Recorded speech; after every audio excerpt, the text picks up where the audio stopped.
Oh, and welcome back to my channel. I am Gigi of GGmadeit.com. You know, the knitter, the blogger, and the yarn hoe. That's me, that's me. I'm coming to you with another video. This particular video is going to be a tutorial. If you've been around for a while, you know that I've been recently bitten by the embroidery bug, and I now offer a kit, an embroidery kit, where you can do your own Gigi the Knitter, which is what it's called. This video is going to show you what's included in the kit, one, and it's also going to show you what I like to call the Gigi curl knot, how to do it, how I did it. So I did another one, or I'm currently working on another one to be sure that what I did will in fact generate those curls. And it does, it does. So stay tuned for the tutorial. And again, if you are interested in doing your own, the kits are available with everything that you need to make your own. So stay tuned for the kit, and thanks for watching.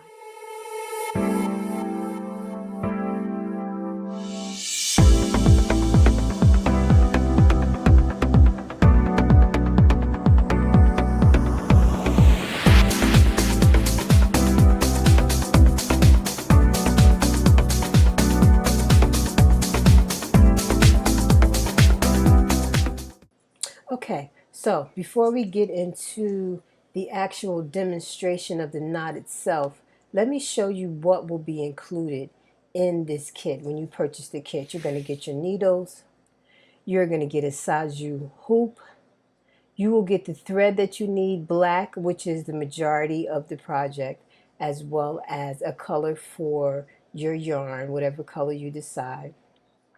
You're going to get the linen, and you can get that in natural, which is shown here, or off-white, which is what I did my first one with, and the actual stick and stitch, which will have the artwork from my logo on it. So as I said, everything that you need to get started. As soon as you open your package, you can sit down and get started. So the first thing that you're going to do is unwrap the loop or the hoop. I always say that wrong. The hoop, and then you want to get that ready to put your project in it. And you do that by, if you look on the top here, you'll see there's a screw. You want to unscrew that, if you will, until it loosens up, until the two hoops separate from one another, because you put one on the bottom and you put the other on top. So you're going to open up your linen, and what I usually do is just sit it right in the center. So before we put the linen in the hoop, we need to get our stitch and stick together. So you just peel it off like you would peel any type of sticker, and you are going to place that on your linen. And once you get it in the spot on the linen that you want, you're going to smooth it out. I probably should have taken the hoop from underneath. Forgive me, guys. So smooth it out like on a nice flat surface. Make sure you rub all the air out so you have it in place properly, and all it's pressed down each side. And then we're going to take that, and now we're going to put it in the hoop. So what I do, as you guys know, I'm new to this, right? So I run to YouTube for everything. So I place the hoop down, and then I take and I feel with my hand, so I can feel where the hoop is, and I kind of center the artwork so that it's sitting in the middle. The good part of this is you can use this hoop as a frame or not. You can take this out and frame it otherwise, but I just like to center it for my own purposes. And once I have it in place, then I take the top part of the hoop and you place it on top, and that's where you make sure that it fits snugly. And then you take, in that same screw that you unscrewed, we'll take that and we will screw that to tighten it, because you want to keep it nice and tight so it doesn't come off like it just did when I was moving it. You want it to be secure while you're doing your work, and then you can get started. So always just tighten that screw back a little bit to make sure that the linen with the stick and stitch paper is secure in your hoop, and it won't move, and it'll keep it nice and taut for you. Is that a word? Taut? Tight? You know what I mean. So you ready to stitch? Let's do this. So what I find that I struggle with being new is making sure that I'm feeling in the right spot. So to do this curl knot, what I'm getting ready to do, this first one actually is a proper French knot.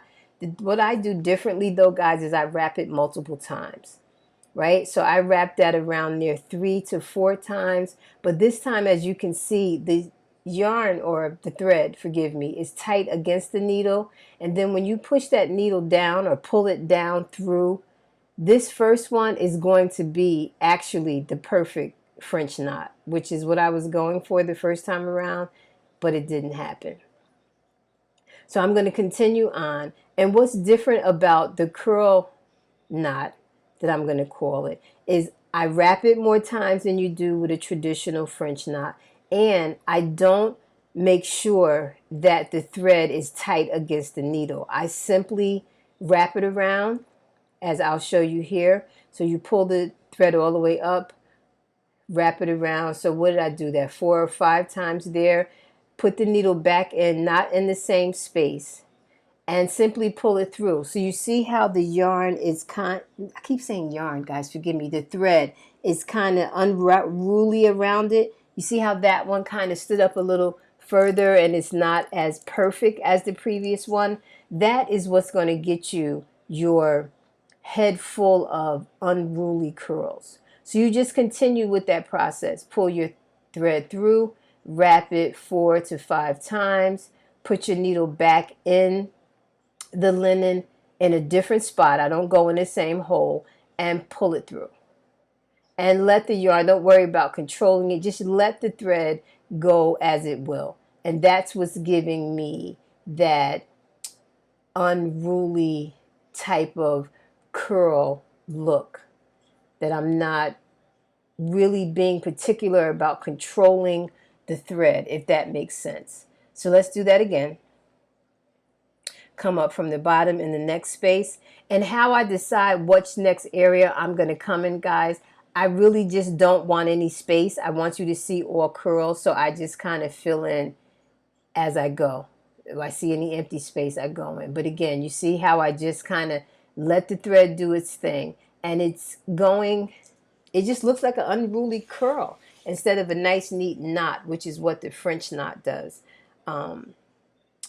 If you look and see, that time I think I did 4 times, and you see how the thread is kind of just hanging out around the needle. Don't try to stop that, because you see how that just kind of lays over to the side. Again, that's what makes, oops, I stabbed her in the eye. That's what makes your curl, if you will. And you're going to continue this all over the part that is the hair, and you just keep filling in the space, pulling it through, and you see how it's coming to life. You see how it's starting to look like curls, because it's just unruly. And that's basically what it is. So it's the same concept as a French knot, if you will, but where it's different is I'm not controlling the thread. I'm not making sure that it's down on the needle, if that makes sense. So we continue along this same vein until you fill in the hair. So I'm just going to keep doing this. And in some sections where I want the curl to kind of hang away from the hair, I may do 6 or 7 wraps. I just keep wrapping and pulling it through. And you see how it's just really falling uncontrolled. As you keep going, I speeded this up a little bit so you guys get the idea. But I want you to see how I'm not controlling the thread. I'm just wrapping it and pulling it through and letting it do what it do. Let it do what it do. And the end result is perfect. It's truly perfect. So coming from one who's doing this for the very first time, as you see as I moved along, this process really and truly makes you a head full of lifelike curls. And trust me, this was my first time doing it, and I believe anybody can do this. So again, the key here to the GG knot is the wrapping it around and not being so concerned that the thread is neatly around the needle when you wrap. Just pull it through and let it do what it do. So that's the GG, the knitter, and the curl knot. So here she is, the completed version. And as you can see, by utilizing the GG curl knot technique, you end up with a head full of lifelike, unruly, messy, beautiful curls. It is really, really simple to do. You are simply going to let the thread do its thing. And your end result are some beautiful, beautiful curls. And the fact that this French thread from Saju has such a sheen just adds to it. So I am super excited. Thank you for your purchase, and I cannot wait to see your version of GG the Knitter.